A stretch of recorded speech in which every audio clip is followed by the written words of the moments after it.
Good morning my dear students. I am your Nishi ma'am and spoken English के second day में आप सभी का स्वागत है। इससे पहले वाले वीडियो में हम दिस, दैट और दोस का यूज सीख चुके हैं। आज हमारी स्पोकन इंग्लिश की सेकेंड क्लास है। उस सेकेंड क्लास में आज हम लोग सीखने वाले हैं वर्ब्स के बारे में। जब भी हम किसी से बात करते हैं तो वो बात या तो प्रेजेंट में या फिर पास्ट में या फिर फ्यूचर में होती है। यानी कहने का मतलब है जब भी हम किसी से कोई बात करेंगे तो या तो हम वर्तमान काल की बात करेंगे या तो हम भविष्य काल की बात करेंगे या फिर हम भूतकाल की बात करेंगे। तो इन तीनों ही कालों को पहचानने के लिए हमें इंग्लिश में सबसे ज्यादा जरूरी होते हैं हेल्पिंग वर्ब। जब भी हम इंग्लिश के सेंटेंस बनाएंगे तो हमें तीनों काल को दर्शाते हुए हेल्पिंग वर्ब को लगाना सीखना पड़ेगा। तो आज हम उसी सीरीज के लिए वर्ब्स को सीखेंगे यानी कि हेल्पिंग वर्ब्स को। ये बहुत ही आसान है। देखिए, तीन तरह के काल होते हैं, प्रेजेंट, पास्ट और फ्यूचर, यानी वर्तमान, भूत और भविष्य। तीनों ही काल की पहचान के लिए अपनी अपनी अलग अलग हेल्पिंग वर्ब्स होती है। जैसे वर्तमान काल में हम एम, इज और आर का यूज करते हैं। वर्तमान काल में हम एम, इज और आर का यूज करते हैं। अभी हम देखेंगे कि हम एम, इज और आर का यूज कहाँ और किसके साथ करेंगे। जैसे ए एम, इसे हम प्रोनाउंस करेंगे एम। इसका हिंदी मीनिंग होगा हूँ और इसे हमेशा आई के साथ प्रयोग किया जाएगा। यानी जब भी हमें वर्तमान काल में कोई बात करना है तो हमें आई के साथ हमेशा हेल्पिंग वर्ब एम का ही यूज करना होगा। अब हम आते हैं second helping verb I S इस पर। यह है आई एस, इसे प्रोनाउंस करेंगे इस और इसका मीनिंग होगा है। इस हेल्पिंग वर्ब का यूज हमेशा एक वचन के साथ होता है, परंतु इसका एक एक्सेप्शन हो सकता है कि हम यू यानी तुम के लिए जब यूज करेंगे तो हम यू के साथ इज का यूज नहीं कर पाएंगे। थर्ड हेल्पिंग वर्ब होती है ए आर ई आर, इसे हम प्रोनाउंस करेंगे आर। इसका हिंदी मीनिंग होता है और आर का प्रयोग वर्तमान काल में हमेशा बहुवचन के लिए किया जाता है। जो यू का यूज हम एस के साथ नहीं कर पाएंगे उस यू का यूज हम आर के साथ कर पाएंगे। तो ये तीन हेल्पिंग वर्ब हुई वर्तमान काल की, एम, इज और आर, जिन तीनों का ही मीनिंग हो या है से होता है। अभी हम इनके एग्जाम्पल्स देखते हैं।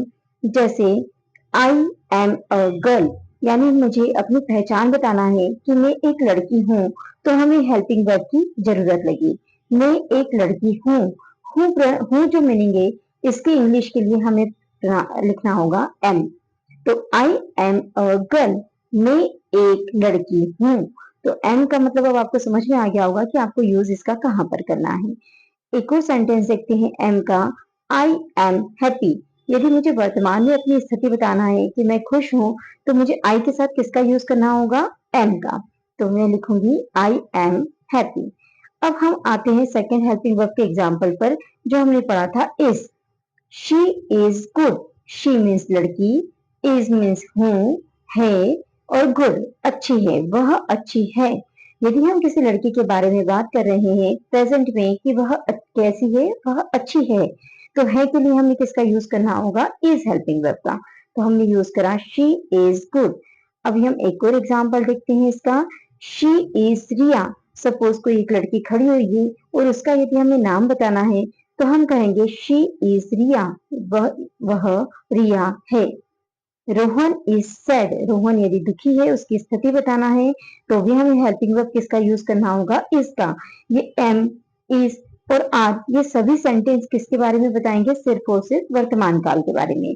अभी हम देखते हैं आर के बारे में, T H E Y, they are not good, वे अच्छे नहीं हैं।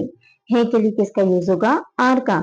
और चूंकि वे मीन्स प्लूरल की बात हो रही है तो हम पहले ही पढ़ चुके हैं प्लूरल के साथ कौन सी हेल्पिंग वर्ब यूज होगी, आर।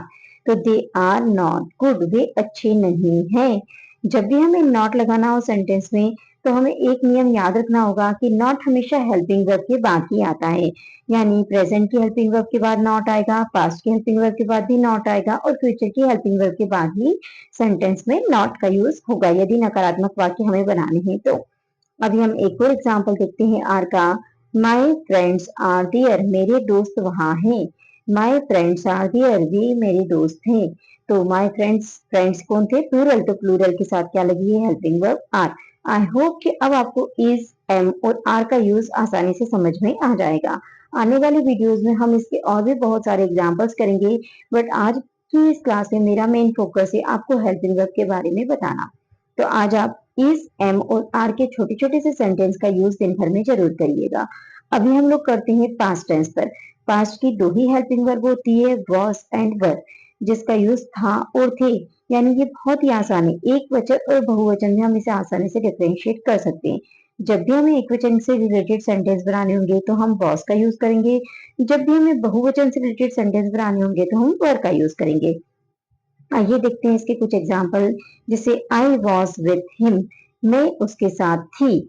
आई मीन्स मैं एक वचन है, तो आई के साथ क्या लगेगा, was. I was with him. इसी तरह से शी वॉज हियर, शी मतलब वो लड़की भी अकेली है, तो शी वॉज हियर, वो यहाँ थी। दे वर नॉट देयर, वे वहां नहीं थे। वे मीन्स प्लूरल, हम कुछ ज्यादा लोगों की बात कर रहे हैं, तो इसलिए दे के साथ कौन सा हेल्पिंग वर्ब यूज होगा, वर का। यू वर देयर, यू एक एक्सेप्शन है, तुम क्या, जिसमें हम किसका यूज करेंगे, हेल्पिंग वर्ब प्लूरल वाली यानी वर का यूज करेंगे। तो यू वर देयर, तुम वहां थे। अब हम आते हैं फ्यूचर टेंस की ऊपर। फ्यूचर टेंस की दो ही हेल्पिंग वर्ब है, विल बी और शैल बी। विल बी का मतलब होता है होगा, होगी या होंगे, ये सभी के साथ यूज की जाती है। शैल बी का यूज भी होता है, मीनिंग भी होता है होगा, होंगे या होंगे। ये आई और वी के साथ किया जाता है, परंतु मॉडर्न इंग्लिश में अब हम आई और वी के साथ भी किसका यूज करने लगे हैं, विल बी का। तो हम इसके एग्जाम्पल देखते हैं। जैसे यहाँ पर लिखा हुआ है ही, शी और दे, तीनों के साथ ही हम लिख सकते हैं विल बी देयर।